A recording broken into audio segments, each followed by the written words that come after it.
So I'll throw it here to Mr. Haase to make his announcement. Good morning, everyone. We're very pleased to be here with our Boeing partners. This morning, we would like to announce an incremental order for 6 additional new Boeing 777-300ERs. This is the most popular, the most efficient, the most economical large twin wide-body that's become the backbone of intercontinental air travel. This brings our orders up to 21 777-300ERs. And then we already have another 6 that we've acquired previously from other sources. So we'll be actually up to 27 new 777-300ERs, which represent a very important component of our wide-body fleet. In addition, we're reconfirming a previously unannounced order for 10 more 737 MAX aircraft. And we're exercising options for 10 in addition to that. So a total of 20 additional 737 MAX -8s, many of which are convertible to also the -9 MAX. John Pluger will give you some statistics on the overall ALC Boeing relationship and the number of aircraft that we currently have and number of aircraft in the backlog. Thanks, Steve. Got a long history with Boeing, obviously. With this order for the 777-300ER, our management team collectively has now ordered 100 brand new 777-300ER aircraft over the course of our careers, both at our current company and our prior company. Our current breakdown right now, the Boeing lineup, as Steve mentioned, includes 26, now 27 777-300ERs. Some have already delivered, and some will yet be delivering through 2017. 45 787s consisting of 30 of the 77-10s, which we were a launch customer proudly with Boeing last year at Paris Airshow, plus 15 of the 77-9s. Currently in our fleet, we have 58 737-800s delivered and another 52 yet to be delivered through 2017. And then, of course, the big banana, we have 104 of the Boeing 737 MAXs on order. So all in total for Air Lease Corporation, delivered plus future orders, we have 292 total Boeing aircraft between our current fleet and future order. We're very, very proud of our relationship with the Boeing company. We work together as great partners. I'll turn that over to Ray Connor. Yeah, I just would like to just reiterate this, the significance of this order from this management team. I think the validation of the 777 as a leader in the market, but the 100 airplanes is just remarkable. I mean, I think there's only one other carrier that has more 777s on order than this management team. So we've had a long and very terrific relationship with John and Steve, and then the whole ALC group for quite some time. But both this order and then the MAX order, I think, is a great statement in terms of the quality of the products, the quality of the relationship, and where we're going to go together in the future. And we have just so many things that we're going to be able to accomplish together, and we really look forward to that as a group. And these are terrific partners to work with, and we're going to, make the world a much better place in the aviation industry because of what they've done today. So thank you very much, and thank you for the confidence you've shown in us. Thanks, Ray. I just want to also reiterate that a couple of weeks ago, both John and I are pilots. We had an opportunity to fly the 787-9, the same airplane that's out here this week. That airplane. We flew it out of Seattle. We took it out and did all the maneuvers and single engine work and low speed, high speed, steep turns. And I was not on the airplane, by the way. There were other management people from Boeing who turned a different color. But I can tell you it's a magnificent airplane. The performance, the systems, the state-of-the-art modern avionics, the quietness of the airplane, the larger windows, the spaciousness, the way the whole system has come together, it's a fabulous airplane. It's a huge step change, even better than the Dash 8. And I think the airlines are going to be extremely pleased with that airplane. It's going to be a very profitable and very passenger-pleasing addition to their fleets. So we're very glad to see that Air New Zealand took the first airplane, and there's many more to come. As John indicated, we have 45 of what we call the new generation 787 9s and 10s in our order book, and we look forward to expanding that portfolio as we continue to place more 787s with airlines throughout the world. But it's really a great airplane, and I'm saying this from a pilot's perspective as well as from a customer's perspective. Yeah, thank you. John Wojcik can comment on some of the joint campaigns that we work on together. Yeah. Yeah, we're really pleased. I've been getting questions all week and last couple of months, actually, on 777s. And this is just a reaffirmation, I think, of the success of the 777 program.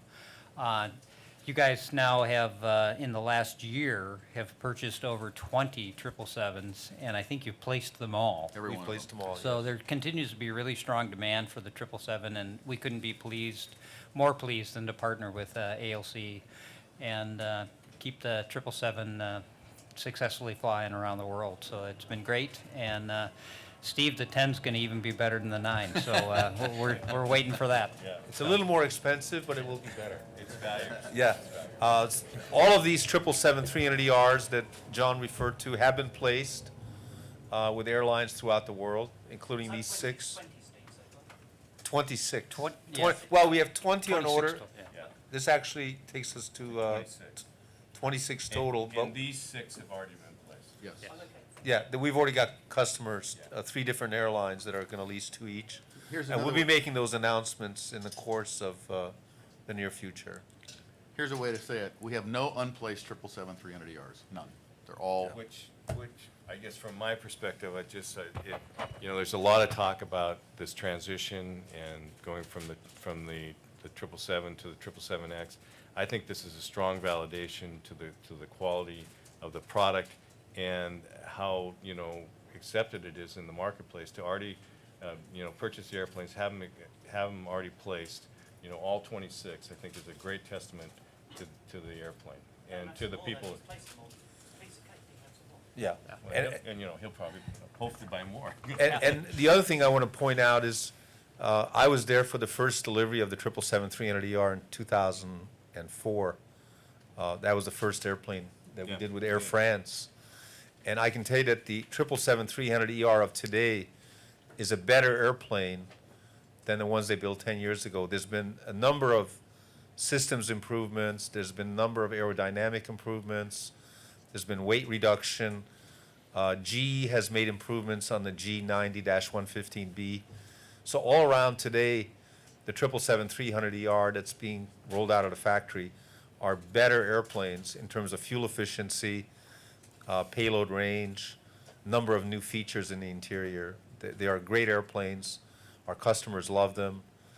We've placed them in airlines in the Americas, in Europe, in the Middle East, in Asia, in New Zealand. So across the board, it's really the backbone of a lot of the most prestigious international airlines long-haul fleets. And we're not done. We're going to continue to improve the airplane as we move forward. And that, really that's our legacy. That's what we do on every one of our products. The NG that you took in 1997 is not the NG that we deliver today. It's 6% better than it was that very first one. And that's what we'll do with the 787. That's what we'll do with the 777. That's what we'll do when we get the 777X out there. We will continually improve as we move forward to try to always be the leader in the market in terms of performance with our aircraft. Okay, why don't you go ahead and supposed to sign sign the something? documents, and then we'll do Now that some we've talked our Q&A. way through everything, so. Sure, we can, sure, yeah, absolutely.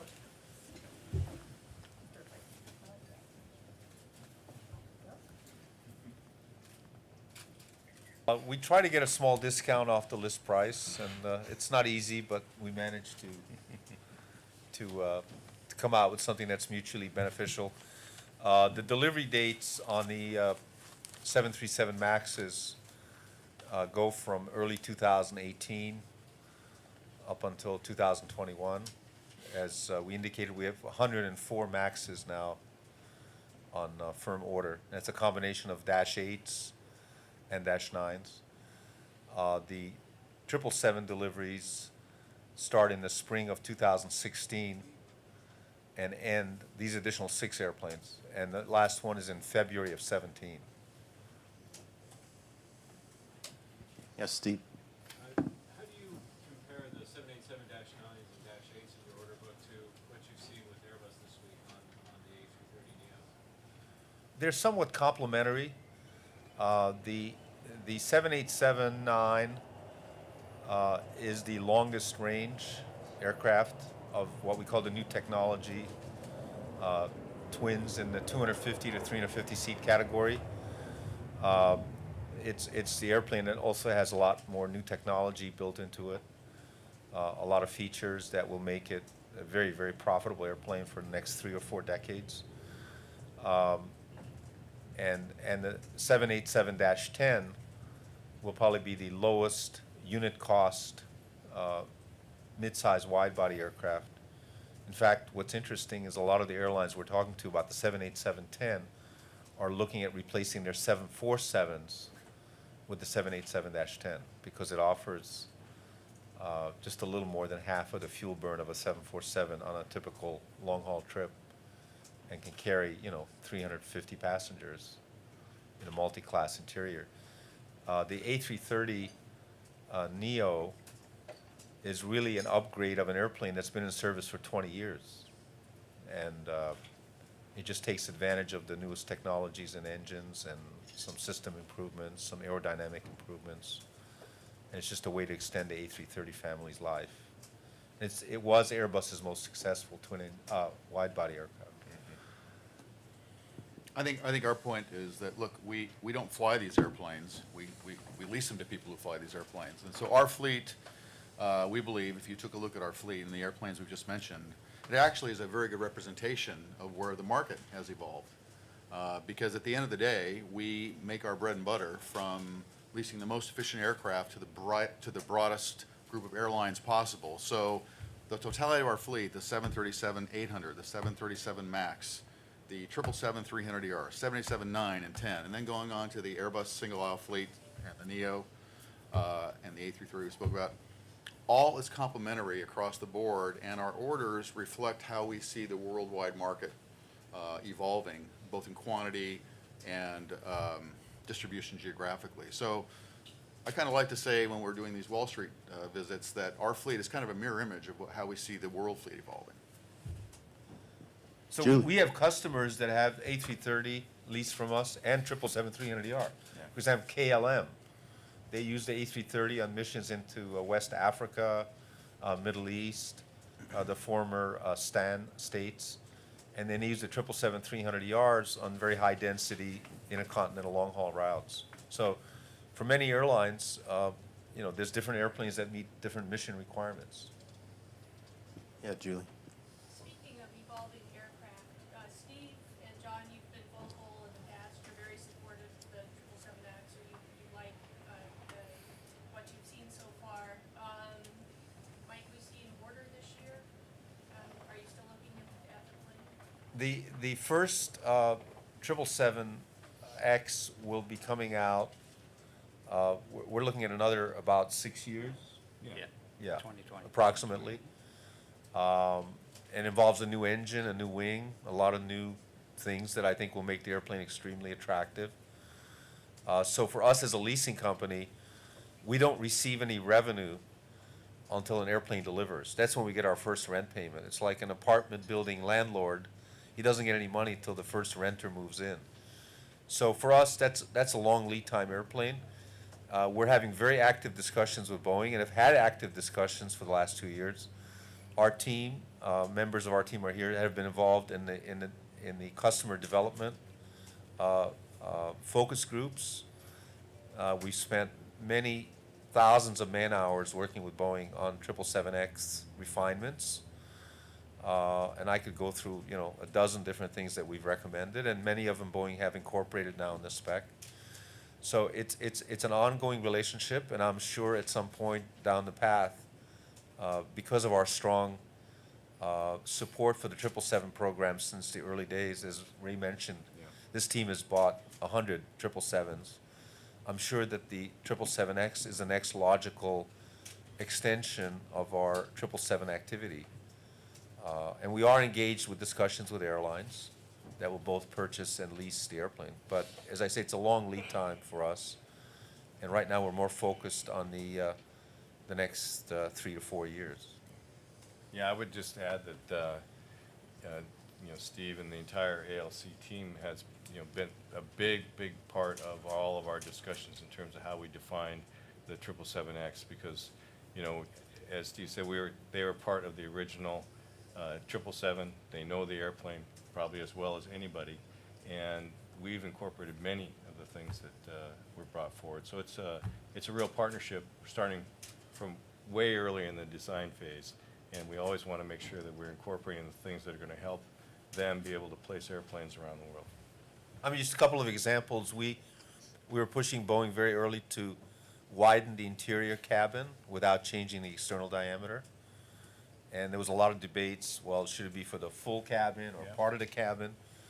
And we felt that expanding the width of the cabin gave passengers additional comfort on these very long-distance flights, and Boeing worked with us on that.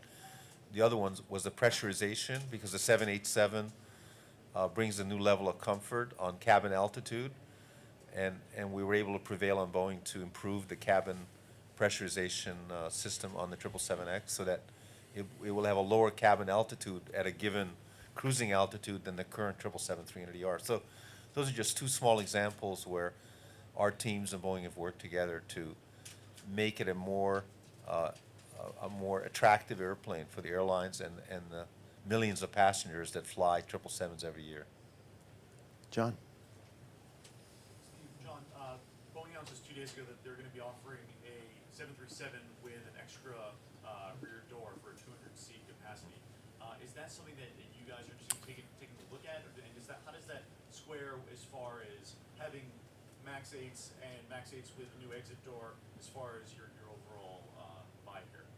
Look, it's a natural product evolution, especially as Boeing looks to cater to the low-cost carriers that are proliferating all across the globe.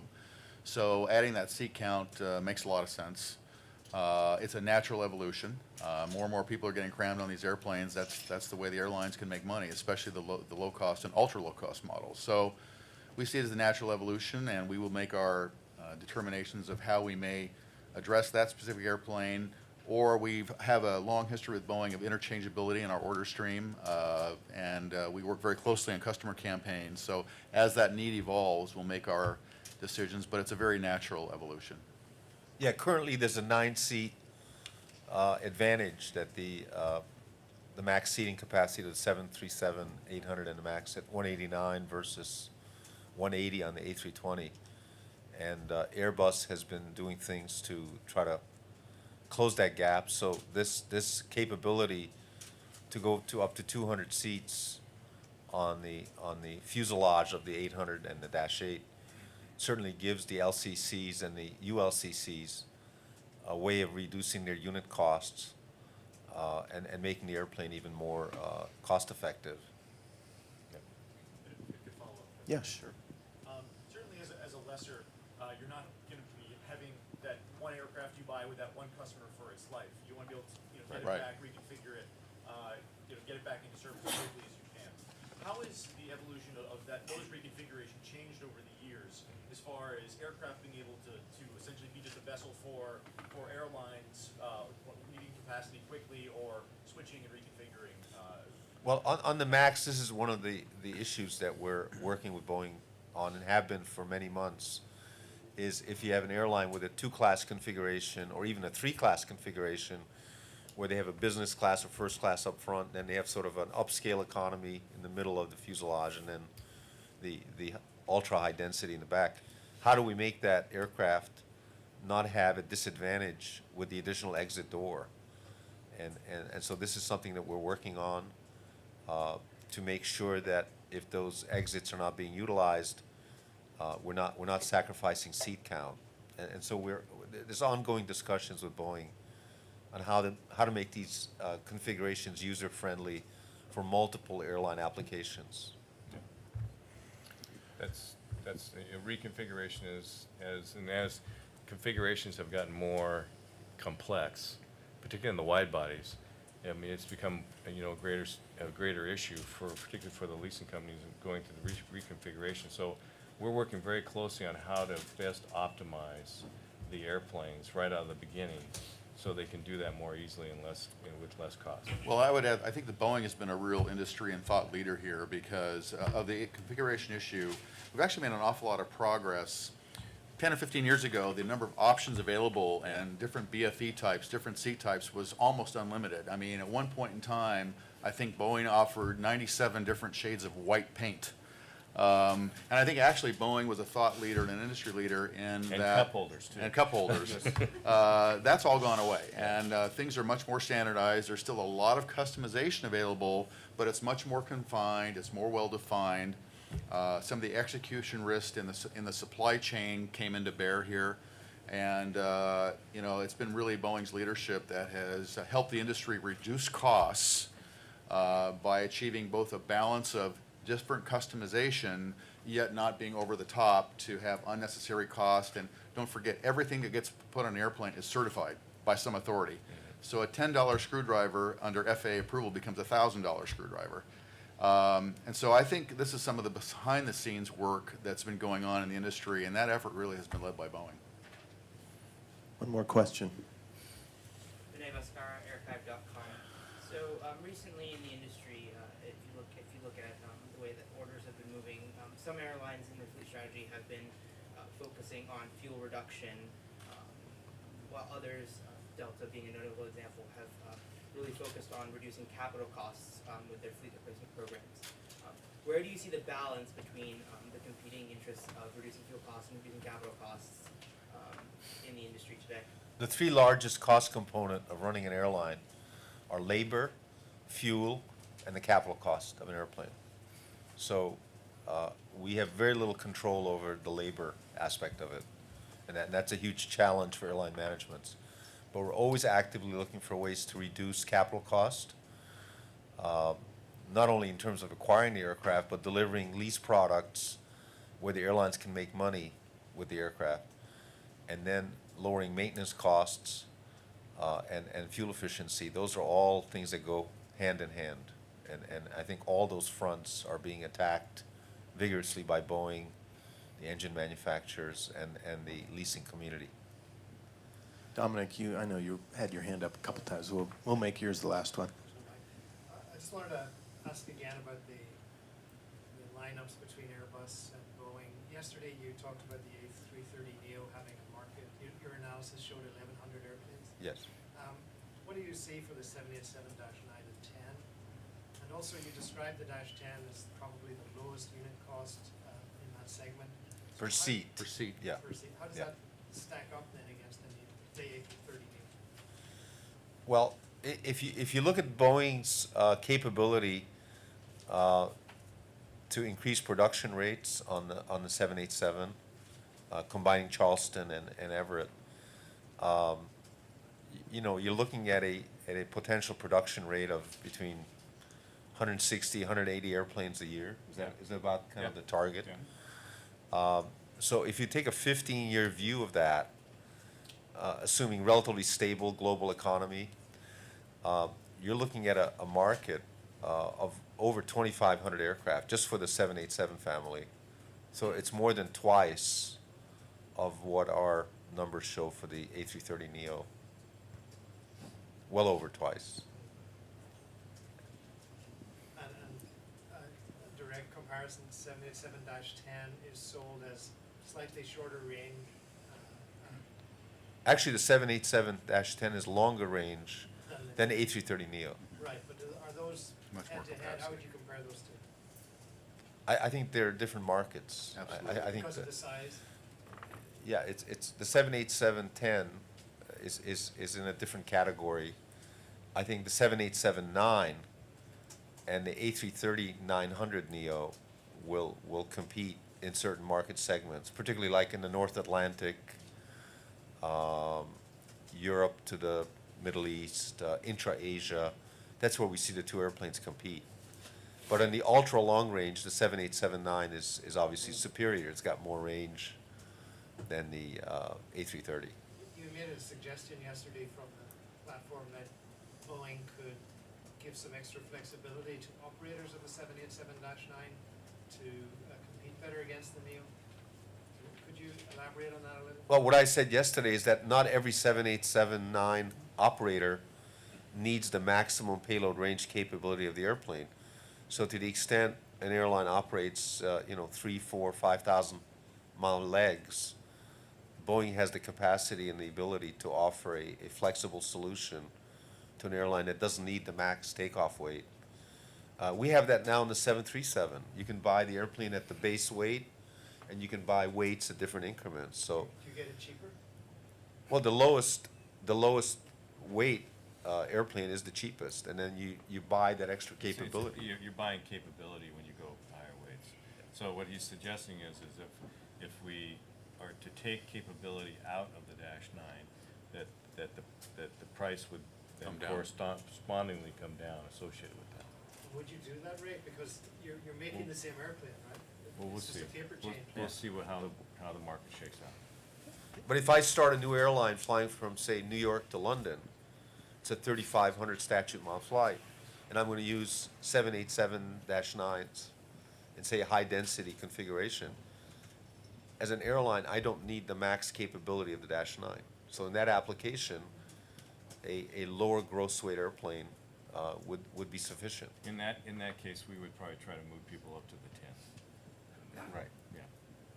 I mean, they're gonna have some extra seats. If they can fill the seats, the 10 is the right answer then. I mean, let me just add also that the same concept goes with engine thrust. So if you have a lighter airplane, you don't need as much thrust. And so you've got more, you've got lower fuel burn, you've got more efficiency.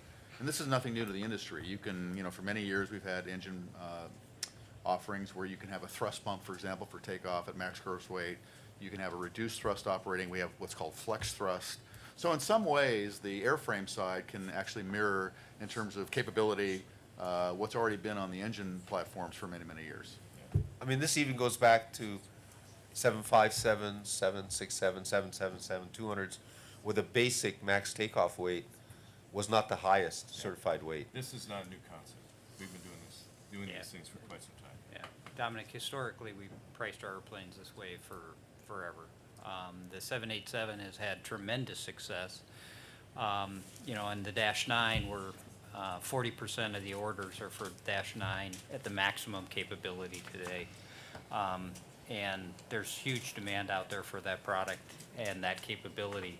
As we go forward, we'll see how we decide to compete in the marketplace. But at this point in time, everybody is looking for the capability to open those new markets like they're doing with the -8 today. Yeah. They're going to continue to do that with the -9. And, we'll see how we compete when we get into the 330 real competition. And then if you are gonna do a regional high-density route, the -10 is the perfect machine for that. Exactly. Yeah. As I said earlier, a lot of the airlines we're talking to are actually looking at replacing their 747-400 passenger aircraft that will be reaching 20, 25 years of age with the 787-10.